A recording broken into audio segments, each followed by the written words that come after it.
Welcome to Sinkowitz, hosted by the fearless Linda Sinkowitz. She's syncing you up with the latest in election integrity, from breaking headlines to critical updates you won't hear anywhere else. With Linda, it's facts first as she leads the fight for one vote for one legal voter. Stay informed, stay empowered. Let's jump in. Hi, and welcome to Sinkowitz. I'm Linda Sinkowitz. I'm the founder and CEO of Fight Voter Fraud. You're watching us on OBBM Network TV. And this week, we are actually running a special. We are going to be talking only about Nevada. Now, we have had Andy Thompson on a few weeks ago, but we wanted to go more in depth about his case or cases as it is and what is going on in Nevada. So let's bring Andy on. Hi, Andy. Thank you so much for coming on with our special. Linda, thank you. And you want to, I was going to say, you want to give us an intro to the video that we're going to play first. This is with Emerald Robinson from Lindell TV. Yes, so I had the privilege of being able to speak with Emerald over a conference call and talked with her a few of the details of this case, and that piqued her interest. And so then she had me on her show and got about 6 minutes in to discuss what was going on here in Nevada, and especially some of the very historic developments of things that have taken place here in our state that I believe will have impact across the nation. Okay, great. So let's go to that tape right now. Its office from the 2024 election. Now, to be clear, these are 300 possible fraud cases from the last presidential election. Well, to say nothing of whatever cases of fraud may have occurred during the most fraudulent presidential election in history, that being, of course, 2020. One Nevada man, our next guest, Pastor Andy Thompson, is standing alone against the forces of corruption in his state and is fighting every day for election security. He has taken his state to court and demanded accountability. And what has the Nevada state government done in response? Oh, Pastor Thompson shows us in this slide. While there was active litigation going on into the matter of election fraud, county systems were purposely updated, thereby deleting any potential evidence of fraud from their computer systems from the last election cycle, even though Nevada law requires a minimum of a 22-month retention of all election data. So yeah, just like many other states, Nevada's election system stinks. And joining us now is the man behind this latest Nevada story, Pastor Andy Thompson, who I had the pleasure of speaking with the other day while joining a call with many other great patriots. It's good to see you, Pastor Thompson. It's good to see you. Good to hear from you. And thank you so much. Now you were just explained to, again, I gave the highlights, but what is key about what you found, Pastor Thompson, in Nevada? What we have found in Nevada from our cast vote record, which is the official record for certifying the election, is an impossible pattern of sequence of votes that proves beyond any shadow of a doubt that the election is rigged. We don't know who did it. We're not saying how they did it, but we know that mathematically the election was rigged. You cannot have this pattern in the cast vote record. It's impossible in a free and fair election. So a gentleman named Ed Solomon has dug into the cast vote records, and he's doing tremendous work all over the country, doing statistical analysis of the vote patterns. And what we are seeing in Nevada is an undeniable proof that our elections are being engineered. They do not reflect the will of the voter in any way. This has produced something very significant. The first time in our nation's history, we have an attorney general on the run. On November 19th, they were to respond to my sanctions motions and document productions motions. I filed them on November 5th. They had 2 weeks to respond, and they went dark, they went silent, and they ran on November 19th. And according to the rules, when they are silent in response to a motion, that is equal to conceding that the motions be granted. And part of my motions was to ask the court to file a criminal referral against the Secretary of State, against the Attorney General. We have found through the course of the state case and the federal case that they have admitted to the destruction of 2024 records. And here's the kicker. The federal court enabled it to happen. The federal court struck the emergency language out of my motions when I first sued in federal court, claiming that there was going to be plenty of time to go through briefing and yada, yada. All of this was assurance to me that the court was aware that, there was a need for them to look into this. And they delayed and enabled the total override, the total wiping of the 2024 election data. It is a state crime. It is a federal crime. And the beauty of all of this is that it's not me making a conjecture. I'm not theorizing about this happening. It is absolutely in their own words on federal court record that they have destroyed the data and that they have conceded to a sanctions motions, which includes an adverse inference, that they did it to hide the data from me because they didn't want me to win. They didn't want me to see the fraud that was there. So we've got an unprecedented thing that's taking place here in Nevada, and I pray that we even have an opportunity to see this impact things nationwide.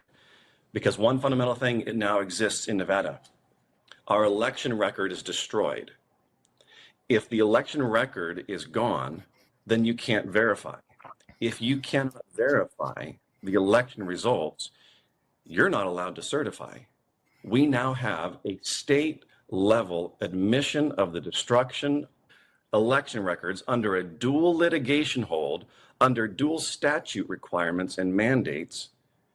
And they have done this openly, brazenly, but the impact is showing that our states, by their quote unquote updates of their election systems, are actively destroying election records, rendering verification, validation impossible. And if you cannot validate and if you cannot verify election results, then you do not have a free and fair election. We, the people, do not have oversight. And they have breached Article 4, Section 4 of the Constitution, the guarantee clause, which says that we are guaranteed a Republican form of government, which means that we are to have free and fair elections. For if our elections are neither free nor fair, you cannot call that a constitutional republic. And so Nevada has absolutely given us the gold mine of data and state level action and federal court action that shows us how dangerous our elections are. Sounds to me like you need the main DOJ to get involved at this point. Are they involved yet? They are not. On November 17th, I personally filed a criminal referral. And part of that criminal referral cites USC 18 USC 1519, which is saying, you know what? You destroyed records under federal jurisdiction. You are obstructing justice. And that one carries up to 20 years in prison. And so it's kind of wonderfully coincidental on the very day that the Attorney General went silent and abandoned defense of their own Secretary of State is the same day that criminal referral landed on their desk. I've got the return receipt for that one. I'm fighting out here for my family, for my state, and for my nation. And God has answered so many prayers to let all of this come together. And so I'm having fun doing it, but it is a battle, and I think the battle has just heated up. Well, if we're going to save our constitutional republic, it's going to be by the grace of God. That I know for sure, Pastor Thompson. That's right. Tell us, where can people go to find out more about your case? There is no public website here that's available. We're working on that one. So perhaps even within a week, we might have that to be able to give to you. Okay, let us know, and we'll let our audience know. Thank you so much, Pastor Thompson, for laying out the problems you have in Nevada. We'll come back to you because we go state by state and keep up with the latest developments. This is very important what you found. I hope DOJ answers your letter. Thank you, Pastor Thompson. Certainly gave us a lot of information on what is going on. So essentially, to let the audience know, 22 months is the requirement of hanging on to all the election information. And they decide that's a minimum. And that's for all states. It's a minimum. And what they decided to do was just get rid of it. Is that accurate? Yes, they did. They made an internal decision that it needed to go away. Now, Nevada has that 22-month retention mandate within its own statute. And of course, the 52 USC 2701 is the federal analog for that. Nevada has a specific law, however, that after the 22 months, it must destroy the previous data.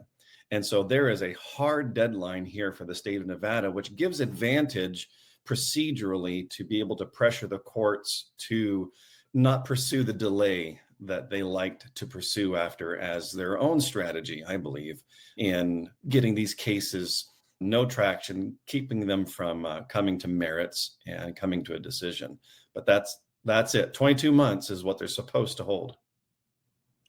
All right. So, with that said, first of all, we should let everybody know again that you are actually doing this pro se, which is without an attorney, Mhm. which is just absolutely amazing. And when you first started this, what tipped you off that there were some issues with the Nevada voter rolls for 2024 for the election? That's right. What we started watching the data coming in. We had a gentleman named Mark Cook that we've been connected with for a while, and he came on in and was saying, "Hey, anybody want to help us watch the election?" So we got a group together here in Nevada and just watched the data and recorded all the data that was coming in as being reported by various websites, especially from the Secretary of State. And within that, we Mhm. started seeing some problems after the election. And we saw 27,000 ballots that went missing. A few days later, we saw 40,000 undervoted ballots be accepted. That is 40,000 ballots out of 41,500 that had no vote for either Trump or Harris on them. And then the third thing is when we finally got the cast vote record, because the first one was corrupted, we finally got a good cast vote record. And as the analysis took place and Ed Solomon dug on in, we found that lockstep parallel motion, the impossible sequence of votes over hundreds of thousands of mailed ballots that absolutely empirically, mathematically, and statistically prove that cast vote record is an engineered document. It shows that the election was rigged. So that's what got us into it. We were watching. We did not trust our officials. They have precluded us from having any meaningful oversight whatsoever. So we just did whatever we could as hard as we could. And God opened up the door. They got lazy, they got confident, and we were there to catch them. And one of the other things, when you first started looking into this, if I recall correctly, there was so much pushback for what you were trying to bring forward at the time. Pushback and no help. So, number one, you have the stigma of election integrity. There is this immune system response with Republicans and Democrats and independents that if you're espousing that you don't think the results of the election were on the up and up, you're somehow crazy to some degree or another. You need to be on a pill. I was going to So, say I'm actually a lunatic then. I mean, yeah, well, that's those further are the standards for reason. it. But So you have that, and then you have essentially no legal help. I went and asked, called, wrote, lawyer after lawyer after lawyer. Had one that wrote me back and literally said that they would not hazard their livelihood. They have to take care of their family. Mhm. They can't get involved in election integrity, anything. Finding that no lawyers were willing to step up, I continued on pro se. So I began at pro se just because of the hurried nature of it. We were like, we got a deadline. Who's going to do it?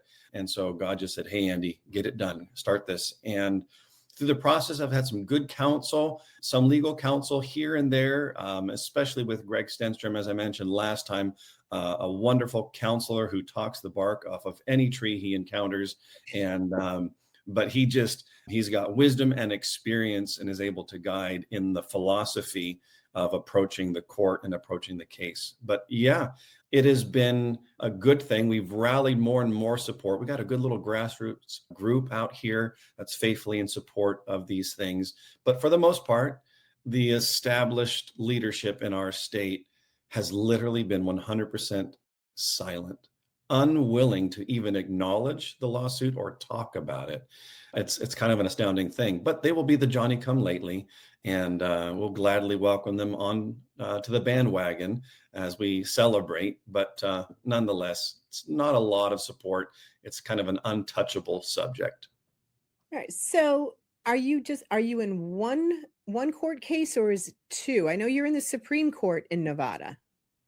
Correct. So the Supreme Court of Nevada is my appeal case from the state Okay. district case. That was Okay. dismissed on June 18th, and I appealed on June 20th. So the status of that case is December 31st, the Attorney General is supposed to respond to my opening brief, and they requested a 30-day extension on November 20th. They were granted that 30-day extension, so it took them from December 1st of the original deadline to December 31st. And that is putting them in an impossible position. That is, because of the record that has developed now out of the federal case, it's impossible for them to defend themselves and not lie to the court.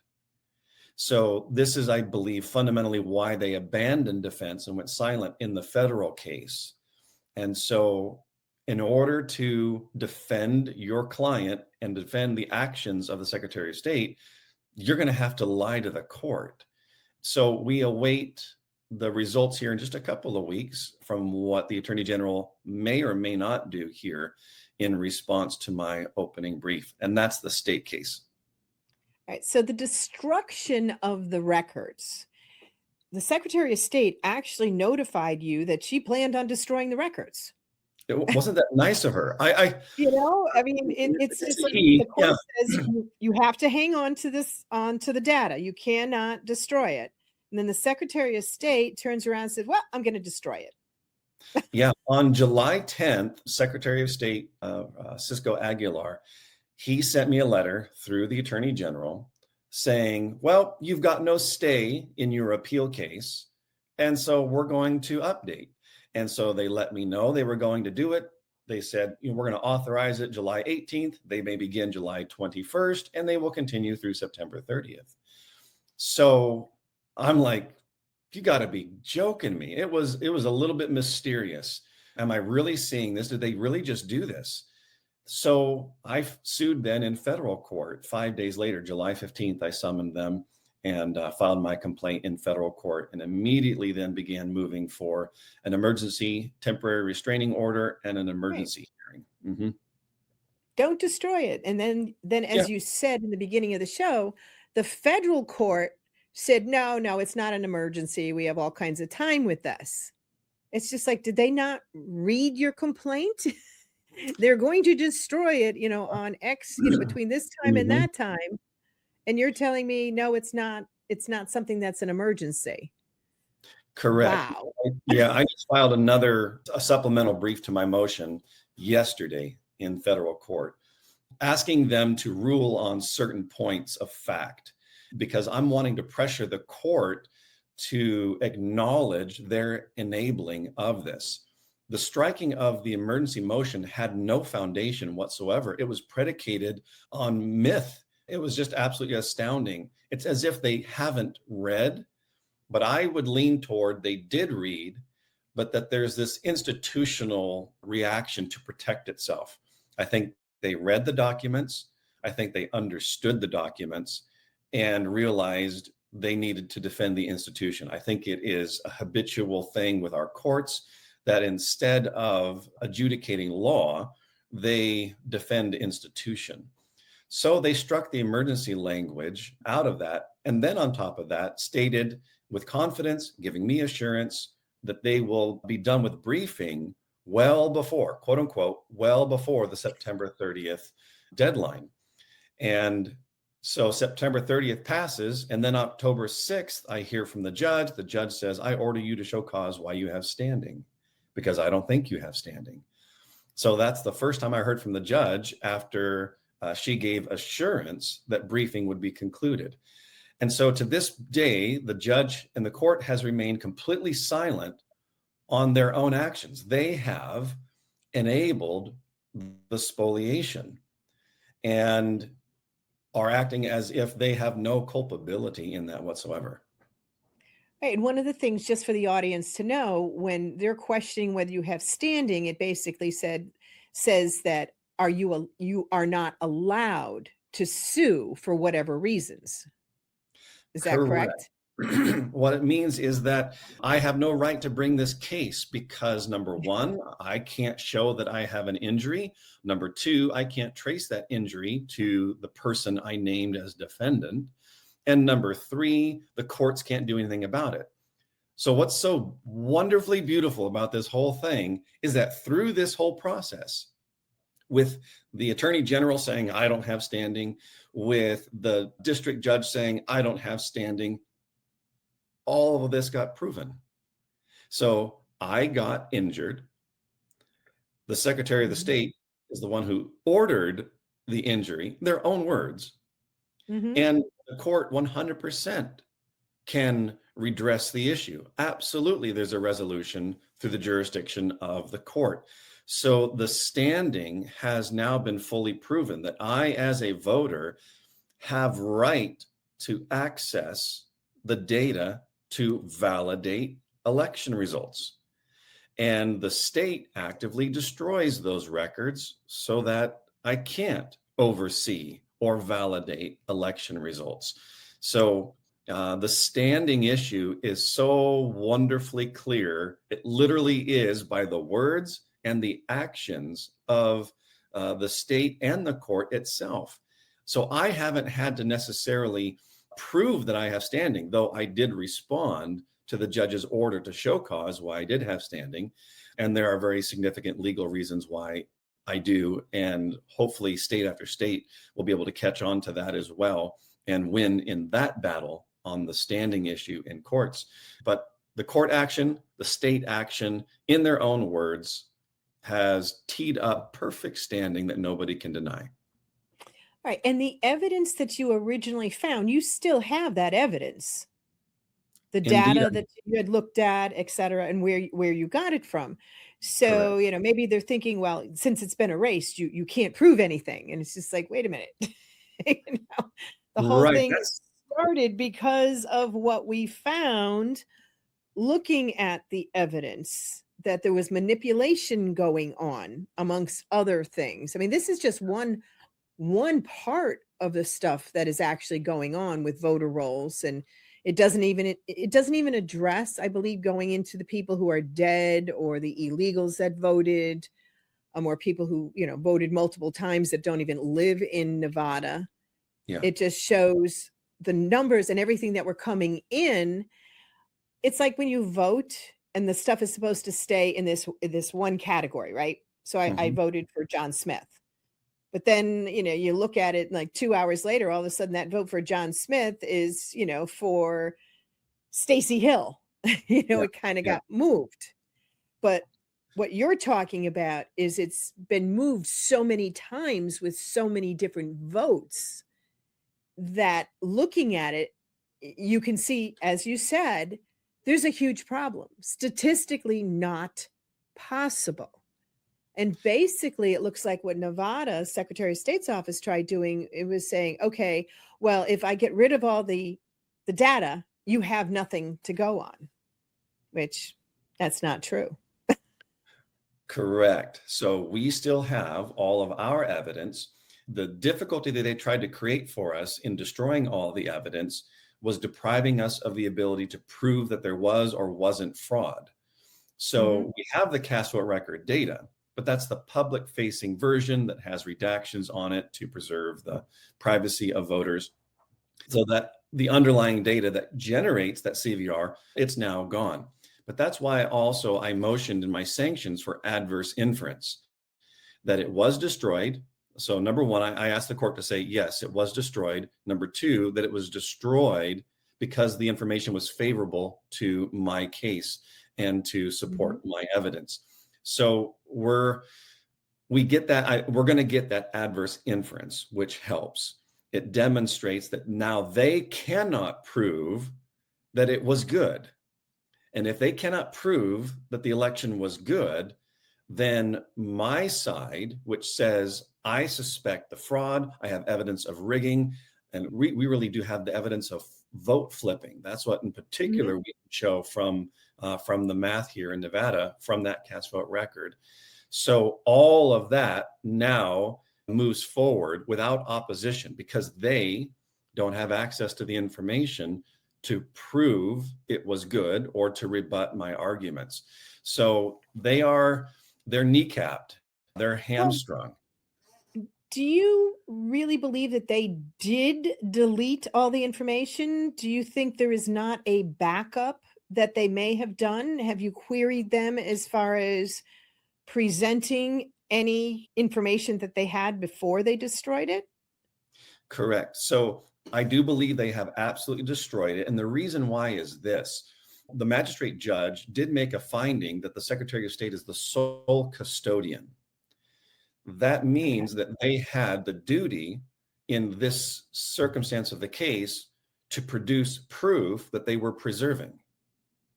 So they made no offer or even a suggestion that they were doing any kind of backups, any kind of preservation procedures. In fact, one of the other motions that they conceded to in their silence was the production of those documents that would demonstrate that whole process. So through this proceeding, they were under the obligation to prove that they have preserved. They have made no attempt at all in any form to give proof that they have preserved the record. So they have conceded to the destruction and they have been unwilling to offer any insight into their preservation of the records. So unless they have completely lied to the court on this issue, they have updated, they have fulfilled all the updating of the equipment statewide, and all the 2024 election data is gone. Wow. Well, we're going to go to a quick break and we'll be right back. At Fight Voter Fraud, we work to ensure every legal vote is counted, and no unlawful vote ever diminishes the voice of we the people. We're fighting for you in courtrooms and communities nationwide to protect transparency, accountability, and fairness in every election. Our mission is simple: one vote for one legal voter. This is our country. This is our vote. Let's protect it together. Hi, and welcome back to Sinkowitz. I'm Linda Sinkowitz, and my guest this week on our special is Andy Thompson from Nevada. But we also have Ed Solomon, who is coming on, and he's going to talk to us about the numbers. So let's welcome Ed. Hi, Ed. Thank you so much for coming on. Well, good morning. So I guess you're the numbers guy for Andy? Oh, yes, And you're I going to am. walk us through what the numbers look like. What I'm going to show you doesn't confer a belief that the election might be tampered with. It confers knowledge. Okay. Because I'm going to be starting with something that anybody, despite their mathematical background or lack thereof, can instantly tell is wrong and very wrong and impossible. So this red line here is the percentage of Trump voters that were opposed to state question 3 in the mail-in vote only in Clark County. The blue line is the percentage of Kamala voters that were also opposed to state question 3 in Clark County. And we're seeing this over time for each consecutive batch of 13,000 ballots for roughly 500,000 mail-in ballots. Now, there's a 20%, 25% difference between Trump and Kamala voters. That's not the problem. We expect there to be a difference based on the party stances on ranked choice voting. The problem is that they're changing their opinion in what's called lockstep parallel motion. So when Trump voters go up, which you see in the yellow portion, Kamala voters go up by the same amount. And then in the green region, you can see that when Trump voters go down, Kamala voters go down. And this happens for the first 75% of the mail-in vote, which is 375,000 consecutive ballots. Now, Wow. what we're going to do here, instead of looking at the literal value, we're going to look at what's called the rate of change. So if I take the Trump and Kamala stance at ballot for some set of 13,000 ballots, and I subtract it from their stance from the previous set of 13,000 ballots, you get this. Can you see the difference? Lots of wiggly lines.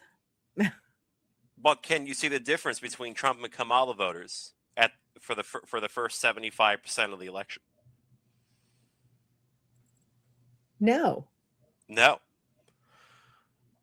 Now, how do we show because some people still go, well, I don't understand what the problem is because they don't understand how impossible that is. Okay. And what we do is we just do something called a shuffle test. We take all the ballots in each precinct and we only shuffle them within their own precinct. That's it. So we do that to preserve any demographics or geography. Okay. And we ask, what happens when I shuffle the ballots within their own precincts? Okay, so the actual election is up here. The shuffled result is here. Now let's look at the rate of change. Here's the actual election where Trump and Kamala voters are doing the exact same thing at the exact same moment in time. Here's the shuffled result. Finally, we have the scattered shots. Okay, this is the correlation here in the actual election, which any mathematician would think was was something that I simulated. Okay, and here's what happens when you shuffle them: the correlation goes to 0. To make a long story short, the idea that Kamala voters would change their stance as if mind linked with telepathy with Trump voters on how they feel on a ballot question is absolutely preposterous on its head. And this is why they know they can't win this case. And, for anybody who's still thinking, well, maybe there could be this reason, or maybe there could be that reason, then what I can show you then is what happens, okay, when you look at the congressional district level, okay, and that's here. And here it says that Kamala voters, which is in white in this picture, from Congressional District 3 in Clark County, are also moving in this lockstep motion with Trump voters in Congressional Districts 1 and in Congressional Districts 4. So somehow Kamala voters from a different congressional district knew at that exact moment in time during the election how Trump voters in another congressional district were changing their mind. As you said, it's statistically impossible to have that going on. And for people to understand how impossible that is, all you have to do is shuffle the results 4,096 times. You keep doubling until you get a stable result. And all you ask, you look at the scatter plot and you go, what's the correlation after each shuffle? And you get 0 every time. 0, 0, 0, 0, 0, 0. And the standard deviation, because 4,096 is large enough, and the result of these shuffles is normally distributed, is almost 0 itself. Okay. So you go, well, how many standard deviations above the mean expectation is it? And you go, wow, it's like 12 or 13 standard deviations. It's 12 sigma. And again, the layperson is not going to know what 12 sigma means. Well, let's put it this way. 1 sigma is a 1 out of a 3 chance. 2 sigma is like 1 out of 20. 5 sigma is 1 in 3.5 million. And we're only at 5. 12 sigma is a chance of selecting 1 atom out of a boiling hot tub. So we could shuffle the ballots forever in front of the judge, and we might have to prove the point this way. Your Honor, we're going to shuffle these once every 3 seconds in front of the jury, and you tell us when to stop. That is absolutely amazing with the data points that you have brought up.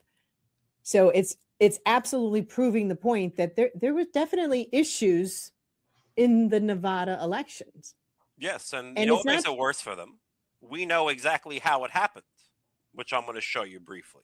And it has nothing to do with a fair election.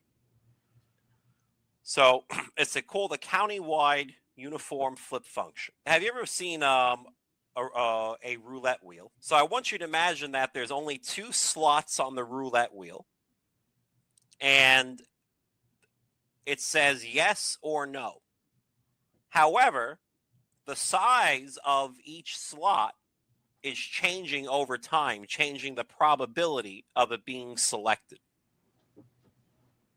Basically like a casino guy putting weights under the wheel and then changing those weights over time to increase or decrease the probability of the slot coming up. The slot to flip a vote from no to yes on a ballot proposition is the thing that's actually changing.